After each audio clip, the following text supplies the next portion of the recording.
Coming up on World's Greenest Homes. In the UK, a member of Parliament gives an old warehouse a new lease on life. Just me, 3,000 pigeons and all the pigeon poo I could shovel. And in Japan, a Texan architect blends Western ideas with Eastern tradition.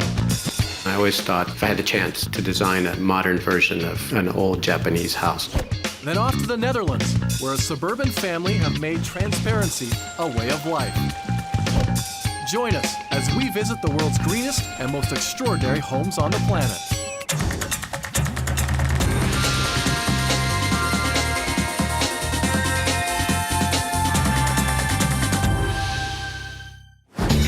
I'm in the fair city of Nottingham, a big university town made famous by the outlaw Robin Hood. Once home to a booming lace industry, and now thanks to an MP on a mission, it's on the cutting edge of a green revolution. There are hundreds of unsound Victorian warehouses desperately crying out for green makeovers. We're heading to a 2,000 square foot building that's been abandoned for decades. It's now been converted into a 3-bedroom, 3-bathroom, super eco-friendly family home. On the main floor, the kitchen is constructed from locally reclaimed materials and is perfectly situated to allow for lively interaction between the dining and living room. The bright, sunny bedroom with a wide central bath and an eco-friendly bathroom are the focal point of the second floor. Up on the third floor, there are 2 inviting, warm bedrooms enjoying ambient lighting from the large sun-filled skylight. We know a sustainable home can be built from the ground up, but can a derelict building become an eco-friendly oasis? I'll find out when I visit this former lacemaker's hall that takes recycling to a whole new level. Alan Simpson is a member of Parliament for Nottingham South in Britain. As an environmental activist, he wanted to show the public that it is possible to transform decaying structures into sustainable family homes. His first project was to find an old dilapidated warehouse and convert it into an inviting green home for himself, his wife, and his daughter. A friend rang and said, "Look no further, I've found it. It'd been derelict for 50 years. There was just me, 3,000 pigeons and all the pigeon poo I could shovel." What an adventure to get here. This is quite the challenge, just to find you. It's a magic treasure trove, this. It is hidden away. Come just round the corner and let me put it in context and show you where it all started from. The outside walls are insulated with rock wool. Rock wool is produced from rocks and minerals, heated to incredibly high temperatures, and then spun into a mass of very fine intertwined fibers. It provides thermal insulation and is helpful in acting as a sound barrier. Why not drop the place? I mean, I know what renovation's all about and the cost and the time and the stress and whatnot. Surely that would have been the easiest thing to do, but you didn't do it. Every time we drop a place to the ground, all of the embedded energy that went into the original building just has to be expended again. We've just got to stop wasting the energy gifts from our forebears and our past. My mission is really about trying to transform the whole way we think about the built environment and the houses that we live in. I've always lived in old houses as a child, and that's been my obsession. Welcome to our home. The entrance provides a bird's eye view to the main living area. Is that the original staircase, or did we make radical changes here? In truth, the original staircase had abandoned us long before we arrived because it had just crumbled. It was utterly unusable. I ended up buying the place without ever having been able to see the floors above and what state they were in. That seems a little radical and crazy to buy a house that you couldn't even see. It was a decision of the heart. I walked into this place, I thought, what potential. Alan found all the reclaimed materials locally. The bright red marmoleum floor is natural linoleum made from jute, wood flour, and linseed oil. It's biodegradable and repels dust mites. I'm quite obsessive about having a kitchen that I feel comfortable cooking in. So a lot of thought went into the how of this space working. What about other recycled products in this space here? Much of the kitchen is constructed from salvaged materials and recycled.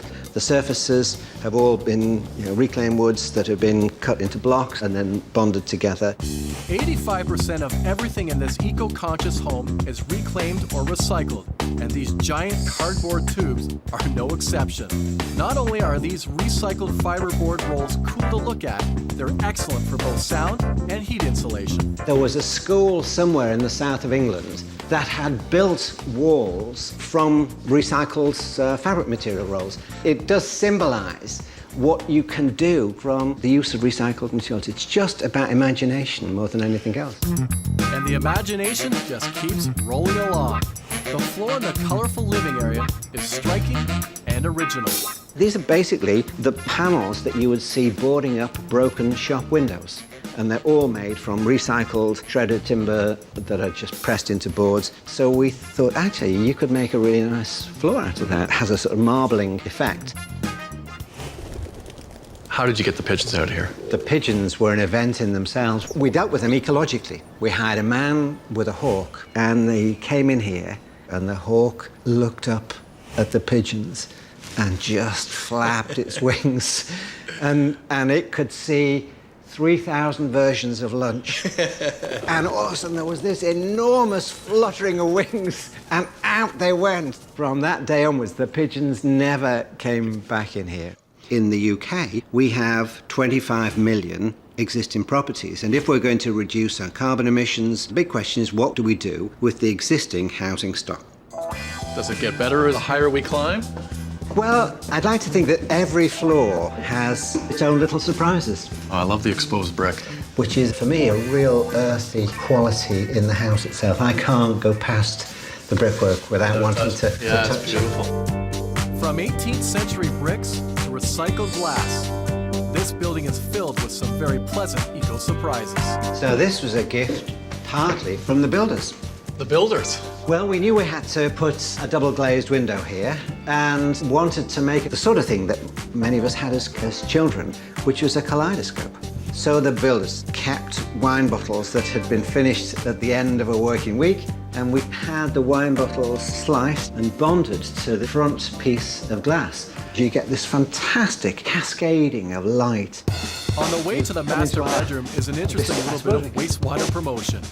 If you've got it, you may as well flaunt it. The house reuses and recycles all of its gray and brown water and cuts consumption by 40%. It's certainly a conversational piece, and sometimes it's a conversation stopper. Yeah. Down the hall, the master bedroom basks in glorious natural light. It provided some very interesting challenges. We couldn't work out where and how to get a bath and a shower in the bathroom without leaving ourselves a very tight sense of space in the bedroom. In the end, we decided, well, why don't we just have the bath in the bedroom? The bathroom is equipped with a water-saving dual-flush toilet. Generally in the UK, shower pressure is created by electricity. But in this case, a German-designed shower head cleverly combines air power and water flow to maximize pressure while minimizing usage. It just sucks the air through and gives you the force of a power shower, but without consuming electricity to deliver it. On the third floor, a sandblasted glass walkway allows natural light to flood down from the skylight to the hallways below. I think it's safe to say this is probably one of the coolest features in this space. For many people, it really does require an act of courage to step onto the landing. Well, that's why I let you go first, because I knew I was safe. And to get a good look at the home's final eco-gem, we cautiously make our way among the neighborhood rooftops like old-time chimney sweeps. You do get to see just how extensive we have been able to make the solar paneling. It just sucks in whatever sunlight there is available. Along with their efficient heating and the solar panels, Alan is able to export 50% of his electricity back to the national grid. I suppose I'm a fairly unconventional Member of Parliament. I went in because I wanted to change the world, to give our children a life worth living. As Nottingham stands on the edge of the future, one man with vision and courage is showing the wisdom of reclaiming the past.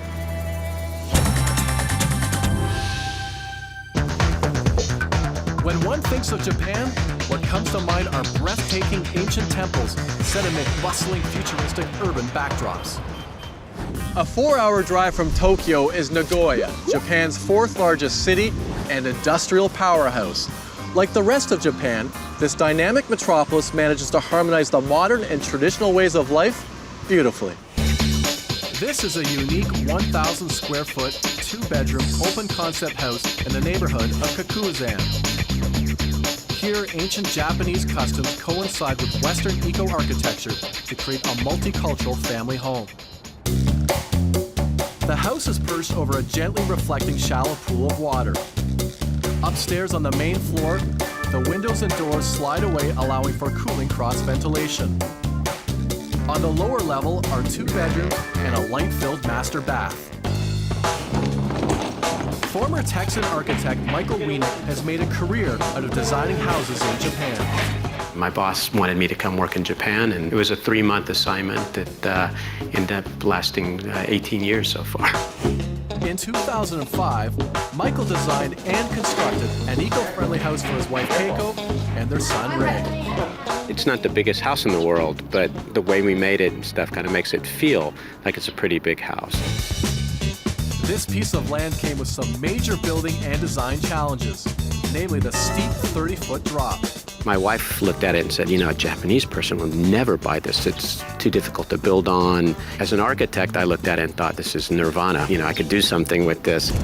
With a pretty limited construction budget, we tried to be creative with how we developed the site, because the house is acting not only as our house, but as a retaining wall to hold back 7 meters worth of the hillside. The unique design is supported by 2 17-foot tall steel trusses that are as high as the entire top floor and run inside the north-south walls. This gives the house a feeling of floating in midair. When you walk into a Japanese house, you take a step up. In this case, in our house, you take a floor up. The open and spacious main floor was designed to encourage communal living. Family and friends are welcome to hang out in the living or kitchen area. What I wanted to do is just have a simple house that was going to let us keep the natural light, let us take advantage of the breeze that blows up the hill. The contemporary space is framed by 8-foot sliding glass doors. They glide open completely to allow the natural breezes to cool the house. Nagoya is a very hot, humid climate. Having the cross ventilation all the way through the house is what really makes it the kind of house that doesn't need air conditioning except for a couple weeks out of the year. These floor-to-ceiling windows are heavy, so they're hung from the ceiling on rails. That means there's a gap underneath that rain can blow through. The problem is in the typhoon season, we get a lot of rain underneath the window, something I wouldn't do necessarily for a client, but certainly something that Keiko and I are happy to live with. Although the main floor is one large open space, Michael designed the sleek eco-kitchen with Keiko in mind, since she teaches cooking classes out of the home. It was customized with energy-efficient appliances and a beautifully durable countertop. My husband designed this big table just for me. So this is not Japanese way. I think this is not a Western way. Just the Michael and Keiko's kitchen, I guess. I'd always wanted to do a concrete counter in a kitchen and never had the chance to do one. So this, being my own house, was my first chance of doing it. I like the concrete because it's just it's a beautiful, simple material. There's nothing fake about it. Not only is concrete extremely durable, it's also a good recyclable material that can easily be broken down and reused again and again. Traditional Japanese homes are big, simple spaces that are subdivided by moving shoji walls. Shoji walls are translucent wooden screens covered with rice paper. This wall folds out of the way so it can be a separate guest room when we want it to be. And then in a Japanese room, somebody would roll out a futon on the floor. And in our case, we open up our Murphy bed and lower that big thing down. But it's the same thing. It transforms this otherwise living space into a sleeping space. It's a Japanese shoji wall kind of on steroids. I always thought if I had the chance to design a modern version of an old Japanese house, it would be kind of fun. Downstairs on the first floor is the master bedroom and an airy bathroom that bows to tradition. Greenest aspect is the fact that it's only one bathroom. Our whole family shares this one space. So we have 2 sinks here, a low volume toilet. Almost all Japanese tubs are made of hinoki or Japanese cypress, a fragrant wood that doesn't rot and resists mold and insects. One of my favorite parts about living in Japan is Japanese bathing. This is a very traditional Japanese notion that you clean yourself off first and then hop in the tub to soak and relax, not to clean off. Light and water are heavily featured in Japanese landscapes. Michael has taken both of these aspects, mixed them together, and turned them into a gorgeous green feature. The reason that I wanted to build a reflecting pool here was not just to make the entry look nice, but I really wanted to be able to reflect light into the front of the house, and especially into the bathroom. And in the summer, as the breezes flow over the water, the pool has a cooling effect on the area. Our fence and the gate are actually recycled materials. They come off of a Japanese highway, so we were able to buy this material very cheap and use it for some of the exterior parts of our house. For me, I love it to have designed and visited all these tiny little houses over the years. It's always a kick when I wind through the streets and end up in my house. It always makes me feel really happy to be home. My home is a great home. It's a kick-ass home.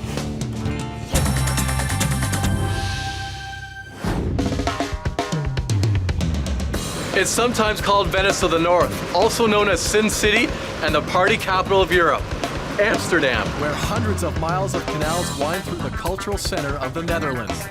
This region of Europe has up to 60% of its population living below sea level. It's here, 1 hour southeast of Amsterdam, where contemporary loft living meets the great outdoors. Built in 2005, this 3,000 square foot home has 3 of its walls made of glass, an open concept living area with 3 bedrooms and 2 bathrooms. Idyllically, surrounded by trees and shrubs, this glass suburban home has its own ecosystem and has a luxurious Japanese-style pool and sauna. This transparent home is designed so that the more communal areas face the street, while the more private spaces are found at the back of the house. Keish and his wife Trace knew that this transparent loft-style home was exactly what they wanted for their family of 4. This whole house is open. I guess this really describes who you two are as a couple and the way you live. And the loft idea is we want to be together as a family. It gives you an open atmosphere, but it gives you also the idea that you're living in nature area. The double-pane glass walls and 2 skylights provide more than just a great view. They supply energy-saving passive solar heating in winter. How do you keep the house at a nice, comfortable temperature during those hot summer months? We just open the windows. And you get a nice breeze through, and that's all you really need. The cooling breeze is courtesy of the ponds on both ends of the home. Together, they can lower the temperature of the interior by 2 degrees. And because the house is shaded by the trees, there's little chance of the summer heat ever becoming unbearable. And if it gets chilly, they have automated radiant floor heating. And if it is really cold, we have a fireplace. This gas fireplace is the centerpiece of their living area. Gas burns clean, creating less outdoor pollution than their wood-burning counterparts. Even the choice of wood throughout the home is eco-friendly. Their floors, the outside awning, and the dining room table are all made of Dutch eep. The eep? The Dutch eep. The Dutch eep. A custom piece, obviously, for this space. Yes. I love the idea to make what our own environment is. And we choose the Dutch eep because it's our national tree. More eco-friendly features can be found in their bright contemporary kitchen. Like most Europeans, their appliances are small, which means they use less energy. Certainly by North American standards on the small scale. Is that traditional for the Netherlands? Yes, we don't have the fridge like the Americans have, 2 doors and water in it. That's exceptional here. The decor everywhere sports bold jewel colors. Just off the living space, the study walls were painted a deep terracotta. We have a second home in the south of France, and the buildings are mostly terracotta. But the most predominant color in this home is green. What I love about this space is I constantly feel like I'm almost outside. When you are working here, you have directly contact with also the water. It's inspirational and it gives a peaceful idea. I now declare that the master bedroom is the coolest room in this house. This is an amazing space. It feels comfortable. In the morning you wake up by the sun. And wake up to the peaceful sound of that waterfall just outside the window. Following the waterfall, we come to their bright master bathroom. the fixtures were strategically placed to once again fully experience the dramatic outdoor view. Look at this, stunning. When you're staying here, you have a look outside when you're in the morning, you wash yourself, etc. This stylish T-shaped countertop is made of corian, a blend of natural materials. It's non-porous, resistant to mold, mildew, and bacteria. For another great view, directly above the bathtub, there's a skylight. When I'm lying down in it, you can see the sky, and that's what I like about it. Now you've got a window, where is that going? The window is going to the sauna. So let's go see the sauna. This cozy sauna is one of the home's most luxurious features, and you're still connected to the outside. And now you can have a sauna, you can watch the waterfall, you can watch and in the evening, then it's dark outside. Yeah. Then you only can see is the candle burning and then the waterfall because of the lights in the water. And on or under the deck is one of the home's hidden treasures. Oh, is that ever cool? Wow. This Japanese soaking tub was designed to be hidden when not needed. Okay, well this tub's not exactly warm. Well, first you go into the sauna. Okay, that makes And sense. after the sauna, then you can relax here in the cold water. The tub is just one more of the home's unique outdoor water features. So the ducks have names? Are these your own personal ducks? I mean, how many backyards have a pond with ducks? No, they chosen us. We didn't choose them. Every year. Again. Every year they come again. And a green roof is just one more of the natural habitats found on the property. And what's the roofing system here? It's made of little plants. See them? So it's a green roof, low maintenance. Yeah, you don't have to do anything. Like all green roofs, this one provides excellent insulation. During the winter time, the warmth, and during the summertime, the coolness. With quiet confidence, Keish and Trace have taken the natural themes of water and light, indoor and outdoor, and turned the suburban property into a stylish, eco-friendly glass haven. I love open concept living, but this open concept living in your bedroom where you're naked a lot of the time would take for me a while to get used to. Was that something you had to get used to or no? No, because the trees and the leaves on the trees will cover everything you want to be. It covers all your privates. Yes.